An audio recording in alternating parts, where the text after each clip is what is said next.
예, 안녕하세요, 여러분. 6월 14일 일요일 이렇게 영상 한번 올려봅니다. 뉴욕 닉스가 우승했습니다.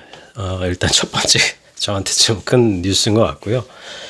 저도 NBA를 좋아하는 입장에서 오늘 이제 이렇게 시즌이 끝났다고 이제 볼 수가 있는 건데, 뉴욕 닉스가 53년 만에 이렇게 우승을 했더라고요. 그래서 왕왕 이렇게 파이널 소식을 올려드렸는데, 어쨌든 간에 뉴욕 닉스가 이렇게 우승을 했습니다. 뉴욕이 이제 난리가 났더라고요. 어떤 스티븐 에이 스미스 같은 해설자나 스파이크 리 감독은 굉장히 그 감동을 받은 것 같은 그런 느낌도 받았는데, 어떻게 보면은 미국에서 뉴욕 닉스라는 스포츠 팀이 뉴욕시에서 가지는 위상을 보여줬던 그런 모습이었던 것 같고, 굉장히 좀 감동적이더라고요. 뉴욕 선수들이 정말, 물론 샌 안토니오 스퍼스 선수들도 열심히 뛴 건 정말 사실이지만은, 약간 심판 판정이 약간 좀 뉴욕 쪽에 불리한 느낌이 어느 때부터 좀 있었어요. 근데 그거를 깨내고 이긴 것 같은 느낌도 들어서, 그리고 53년 만에 뉴욕 닉스가 우승했다라는 느낌도 있어서 굉장히 좀 보는 와중에도 굉장히 이렇게 끝났을 때 깊은 감동을 이렇게 받았던 것 같습니다. 그리고 월드컵도 우리나라가 또 이렇게 1승을 거뒀죠. 사실은 그 대표팀 감독 홍명보 감독님이나 다른 분들, 이렇게 정몽규 그 축구협회 회장님도 그리고 좀 말이 많았는데, 또 하는 거 이렇게 플레이하는 모습 보니까 대단히 잘하는 느낌을 받았고, 또 응원하게 되더라고요. 그래서 두 가지 소식이 굉장히 또 이렇게 있는 그 의미가 있었던 것 같고, 우리나라가, 제가 이제 2002년 때 고등학생이었는데, 그리고 2002년 때, 그리고 2006년, 그때는 제가 군대에 있었던 것 같기도 하고, 군대에 있었죠. 근데 이제 그런 상황을 보고 2010년에 이제 또 여기 사회에 나와서 또 보고 이랬는데, 예전만큼 그렇게 월드컵이나 이런 스포츠에 대해서 국가대표팀의 그 응원에 대해서 그렇게 뭐랄까, 좀 광적이거나 열광적인 느낌은 사실 요즘에는 잘 받지 못하는 것 같아요. 그러니까 그게 왜 그럴까? 이게 뭐 우리나라 뭐 애국심이나 이런 게 떨어졌다기보다, 어떻게 보면은 나라라고 하는 그 하나의 그 총체적이고 그 전체적인 그런 개념보다, 개인이나 개별자의 행복이나 개인의 그런 어떤 자기의 그 이런 마음의 추구, 행복에 요즘에는 더 포커스가 가 있는 것 같아요. 그래서 국가적인 차원에 있어서 그렇게 스포츠도 예전처럼 그렇게 광적인 응원이 아니라, 어떻게 보면 선수들이 최선을 다하는 모습에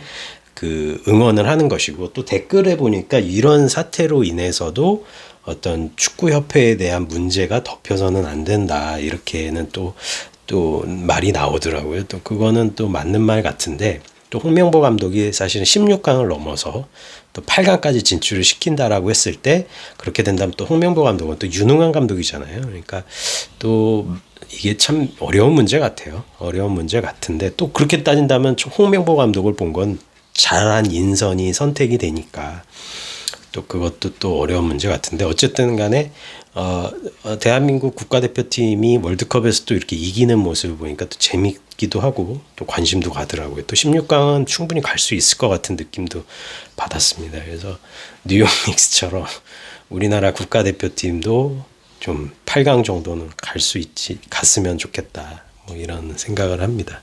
일본처럼 뭐 월드컵 우승 이런 거는 아닌 것 같고, 일본도 그 정도는 아닌 것 같고, 8강 정도에서 이렇게 우리나라도 갔으면 좋겠고, 그랬으면 좋겠습니다. 또 제가 뭐 이런 얘기를 갑자기 또 꾸준히, 뭐 이런 얘기는 아니지만, 뭐 2030 이렇게 이제는 그 슬로건이 부정선거,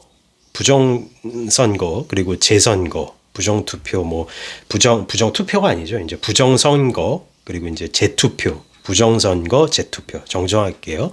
부정선거, 재투표, 이렇게 젊은 분들이 목소리를 이렇게 내시는 것 같더라고요. 그래서 굉장히 좀 젊은 세대들의 그런 좌절감과, 저도 마찬가지예요.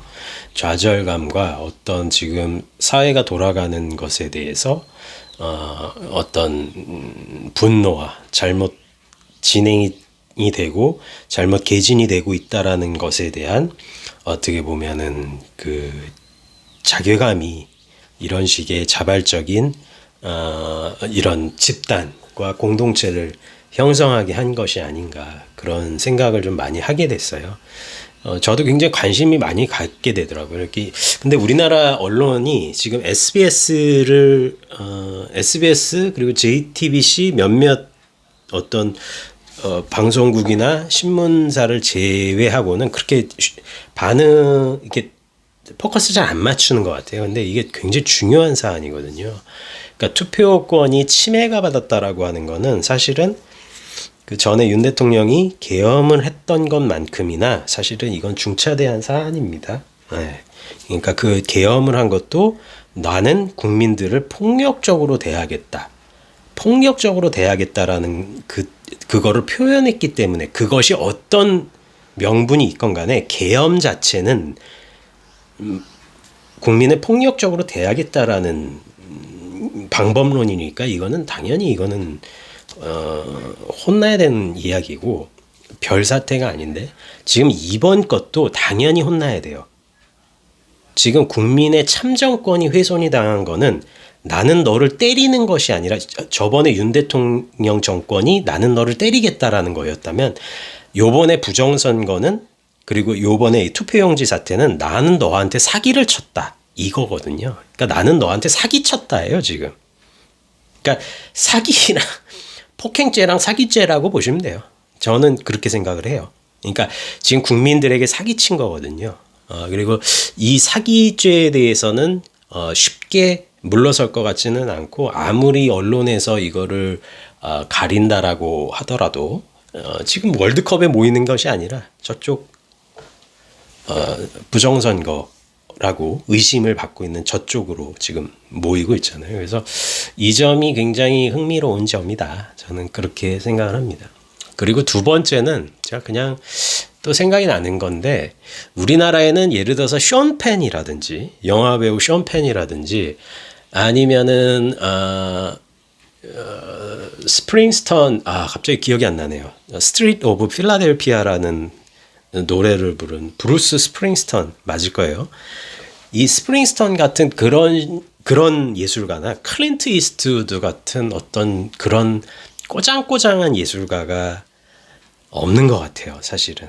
그러니까 빼어난 예술가는 많은데 정치적인 입장이나 공정함을 이야기함에 있어서 내가 좌냐 우냐의 문제가 아니라, 그리고 내가 지금 누구한테 어떤 이렇게 후원을 받고 이 문제가 아니라 그냥 꼬장꼬장하게, 그건 멜 깁슨도 마찬가지인 것 같아요. 멜 깁슨도 문제가 심각하죠.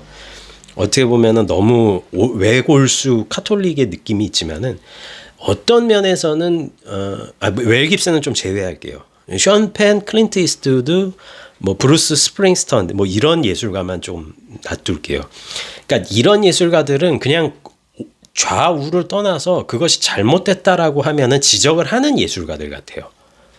그건 약간 올리버 스톤 같은 감독도 그런 느낌을 받거든요. 뭐 JFK나 닉슨 같은 영화가 약간 진보적인 색깔이고 좌파 진영 같은 색깔 같지만은 그것을 풀어내는 방식에 있어서는 닉슨이라든지 JFK의 음해 세력에 대해서도 깊은 이해를 가지고 있거든요. 왜 지금 이런 사태가 벌어질 수밖에 없느냐에 대해서 진영 논리로 따지는 것이 아니라 역사적인 시대 논리로 따지고 있어요. 그런데 올리버 스톤은 진보적인 성향이죠. 션 펜도 진보적인 성향이에요. 근데 클린트 이스트는 또 우파적인 성향이고, 브루스 스프링스턴 같은 가수는 사실은 노동자층에 속하는 약간 백인 계열의 아저씨예요. 그 가수고. 그러면 이런 사람들의 입장에서 과연 이 사람이 진보적이냐, 이 사람이 우파적이냐, 이 사람의 진영 논리에 따라서 이것을 어떻게 해석할 수 있느냐, 이 문제가 아니라 이 사태에 대해서 옳고 그른 것만 그냥 이 사람들은 직설적으로 이야기를 하는 거예요. 무슨 말인지 아시겠죠? 지금 저는 어떤 우리나라의 특정 연예인들을 비판하고자 하는 것도 아니고, 왜 지금 정치적인 사안에 대해서 말을 하지 않느냐 이 얘기도 아니에요. 다만 문제는 뭐냐면은 정치적인 사안에 대한 발언에 있어서 우리나라는 옳고 그름을 먼저 따지는 것이 아니라 진영에 있는 자기가 속한 진영 논리부터 따진다는 거예요. 이게 저는 비판을 받아야 된다는 지점이에요. 제가 분명히 앞서서도 말씀드렸지만 월드컵도 아니고 뉴욕 닉스가 우승한 사태도 아니고 부정선거라는 어떻게 보면은 물증이 거의 나왔잖아요.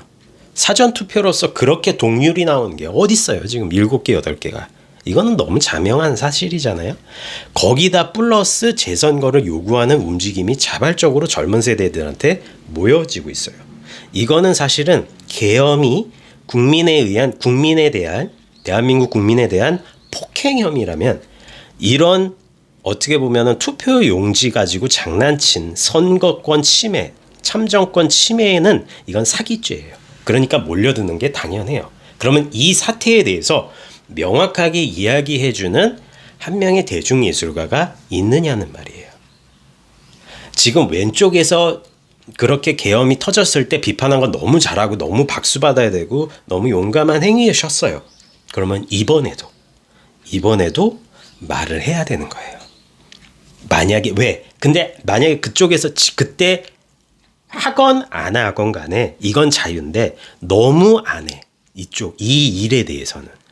이것도 참 의심이 드는 느낌이 있죠.